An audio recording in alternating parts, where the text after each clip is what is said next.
The question is, what's God position in my life? I'll start from the beginning, actually. Instead of answering that question, I'll answer it at the end. But in the beginning, since I was a kid growing up, I went to, of course, a few churches with my great great grandma, my aunt, that kind of thing growing up. But of course, I never joined or was a member of anything. Of course, making it through like my early teens, preteens, 20s, that kind of thing, 30s. I did not believe in God at all.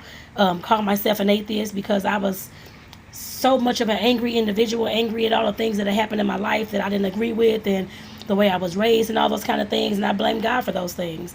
So, well, for a lot of those things, I guess I put it that way. What kind of God will allow you to go through all this trauma and drama and all this kind of stuff? I know the reasons now, but back then I just couldn't see it. So like I said, back in the day, like I said, I visited many churches. Even in my 20s and 30s, I still visited churches. I even visited a synagogue and a Buddhist temple as well. But like I said, I never found anything that was satisfying to me. I guess I put it that way. Me trying to figure out who God was, what the Bible was about, asking all these pastors questions and that kind of thing.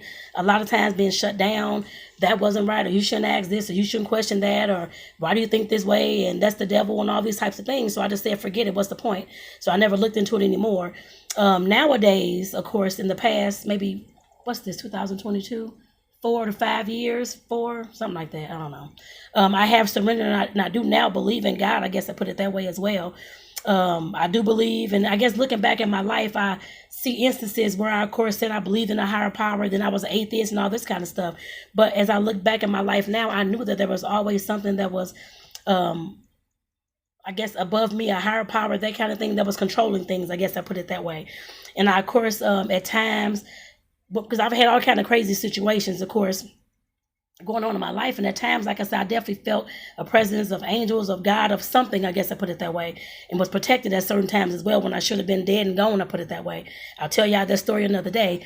But like I said, looking back at my life, I now see that all the times that God had intervened and the reasons why, I guess I say that. I'll tell y'all more about that journey too. But like I said, now I do believe in God. I'm reading the Bible for the first time. I'm actually in Kings. I think I'm in Kings 1, like most of the way through Kings 1 now. Like I said, this I was going to read it from like a certain chapter or part or certain book. I guess I put it that way. But I had a dream, of course, because God always has come to me in my dreams. And that's one thing I can say that I tried to push out and that kind of thing. Or maybe that was just a dream I had or intuition or whatever it was. But now I know that was God speaking to me and telling me what was going to happen. Which I've told people what was going to happen and that kind of thing back in the day too. Some of them accepted it, some of them didn't, even though it still, of course, came out that way. But like I said, definitely I see now how God played a big part in my life.